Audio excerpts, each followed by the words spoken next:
잠정적 처분의 내용과 임시처분의 요건을 각각 설명하시오라고 하면서 아니 도대체 잠정 처분을 뭘 설명하라는 건지 잘 모르겠잖아요. 그러면서 이제 그때 그 채점평에도 뭐예요? 잠정적 처분과 임시적 처분이 구분돼야 된다라고 했는데 임시적 처분으로 할 수 있는 것 중 하나가 잠정 처분이죠. 맞잖아요. 그러니까 보세요. 잠정 처분하는 거 너 이거 하지 마 이거 하지 마 이제 법원을 통해 했잖아요. 잠정 처분은. 근데 이제 문제는 뭐냐면요. 그렇게 임시적으로 처분한 거에 대해 이제 법적인 효력이 얼마나 부여되는지 그다음에 이제 승인과 집행을 할 수가 있는지 그것을 뭐 취소할 수 있는지 이런 것들이 문제돼 가지고 이제 운시트랄 모델법 개정되면서 이제 10년 만에 우리 쪽에도 반영을 좀 한 거잖아요. 그래서 이거를 그래서 어쨌든 그 목차는 준대로 써야 됩니다. 1. 위 2. 잠정적 처분의 내용 3. 임시적 처분의 요건 이렇게 가는 게 맞아요. 목차라도 이렇게 써야 됩니다.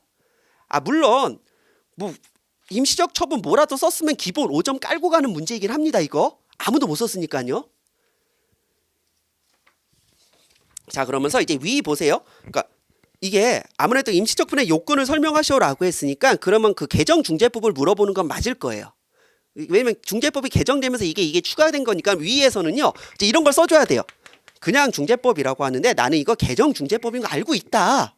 자 보세요. 위 2016년 개정중재법에서 가장 핵심적인 부분은 임시적 처분 제도를 정비한 겁니다. 보세요. 종전법이 맞죠? 구중재법이죠.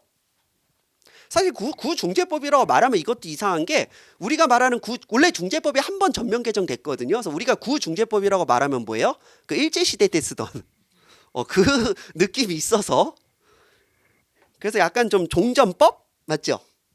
이 단 하나의 조문 그래서 구법에서 18조라고 해서요. 당사자 간의 다른 합의가 없는 경우 중재판정부는 어느 한쪽 당사자의 신청에 따라 결정으로 분쟁의 대상에 대해 필요하다고 인정하는 임시적 처분을 내릴 수 딱 요거 하나였어요. 그리고 아무것도 규정하지 않았습니다. 규정하여 중재판정부는 임시적 처분에 관하여 규율하고 있었던 데 비해 개정법은 그 대상을 확정했죠. 특히 개정 전에는 분쟁의 대상에 대해서만 임시적 처분이 행해질 수 있었는데 이제는 그러한 제한이 없어졌기 때문에 다양한 형태의 잠정적 처분이 가능하게 되었다라고 해서 이제 잘 보세요. 문제는 명확하지 않아도 뭐예요? 답안 자체는 목차에서 명확하게 좀 해야 됩니다. 어차피 여기서 물어본 거 뭐겠어요? 그 신설된 그 18조에서 18조 2, 3, 4 이런 걸로 신설된 거 있죠? 그 부분을 때려박으면 되는 거잖아요. 그럼 잘 보세요. 잠정적 처분의 내용이라고 해서 이 원문 그대로예요. 당사자 간의 다른 합의가 없는 경우 중재판정부는 어느 한쪽 당사자의 신청에 따라 필요하다고 인정하는 임시적 처분을 내릴 수 있다라고 하면서 잘 보세요. 임시적 처분은 중재판정부가 중재판정이 내려지기 전에 어느 한쪽 당사자에게 다음의 내용을 이행하도록 명하는 잠정적 처분으로 한다. 설명했네요. 그럼 이걸 물어본 거겠죠. 아마도. 그래서 임시적 처분을 시정하는 당사자에게 상당한 담보의 제공을 명할 수 있다. 그래서 다음의 내용을 이행하도록 하는 잠정적 처분으로 임시적 처분을 한다라고 했죠. 그럼 교수님이 물어본 잠정적 처분의 내용은 뭐예요? 이거 1, 2, 3, 4겠죠. 이걸 잠정적 처분으로 한다라고 했으니까요. 그래서 본안에 대한 중재 판정이 있을 때까지 현상의 유지 또는 복원, 중재 절차 자체에 대해 연전하거나 이건 읽으시면 돼요. 그냥 이거 자체는 어렵지 않죠. 이거밖에 없어요. 아무리 생각해도.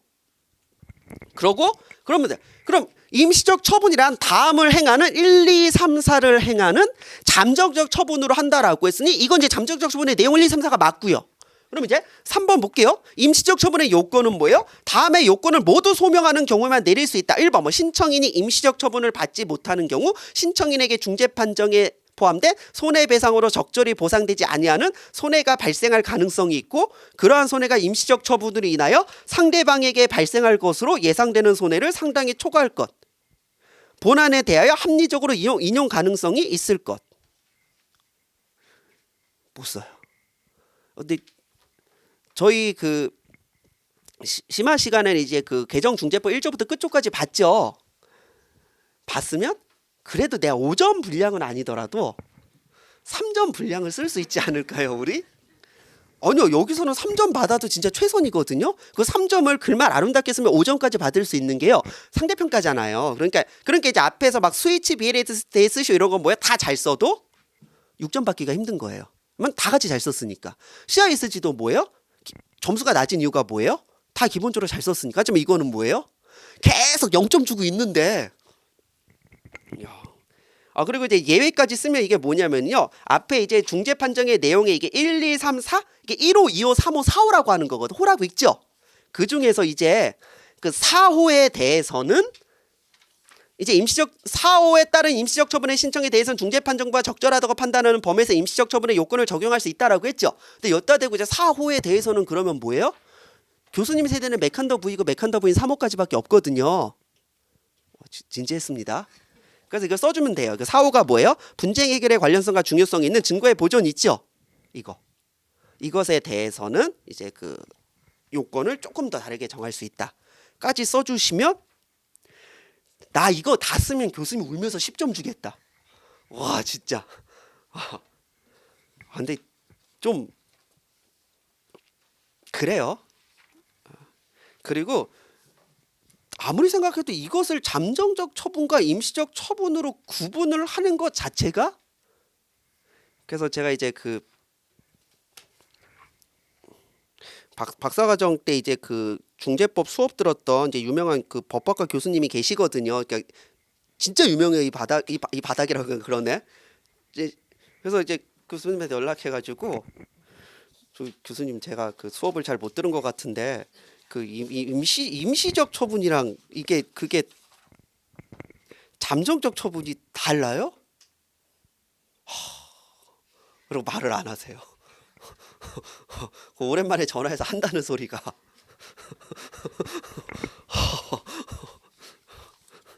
전 그래서 무슨 논문이라도 있을 줄 알았어. 그랬더니 사실 이제 ICC 규칙도 보고요. 우리나라 이제 중재 규칙도 그 이제 대한사사 중재원에서 나온 거 보면은 뭐요? 임시적 처분으로 내릴 수 있는 것 중 하나가 잠정 처분이에요. 맞죠? 그러니까 그거를 뭘 구분하냐라고 하면 아마 제가 이게 합리적으로 이제 그 판단을 했을 때 요거밖에 없어. 요거를 이제 잠정적 처분의 내용이라고 물어보신 것 같아요. 왜냐면 이 문제는 제가 아무리 생각해도 개정중재법에서 낸 건 확실해요. 왜냐면 임시적 처분의 요건을 물어볼 수 있는 건 개정중재법 아니면 뭐밖에 없어요? 우지스트랄 모델법 개정밖에 없거든요. 그게 그놈이니까요. 그래서 저도 이럴 때는 그냥 한번 겸손해도 되잖아요. 사실 정말 교수님이 어떤 의도로 이 문제를 냈는지 제가 진짜 이게 정말 그래서 그 채점평에도 잠정적 처분과 임시적 처분을 뭔가 구분하여 설명 이 부분이 너무 이해가 안 돼가지고 근데 잘 모르겠지만 잘 모르는 제가 그래도 제일 많이 하는 걸 거예요 이 중에서. 그래서 어쨌든 이렇게 쓰면 10점 줄 겁니다. 그래서 나 진짜 논문도 진짜 많이 찾아봤거든요. 외국 사례도 찾아보고 했는데 없어요. 그냥 그 임시적 처분으로 잠정적 처분을 할 수 있게 나온 게 이거거든요. 근데 이걸 잠정적 처분의 내용이라고 말하면 좀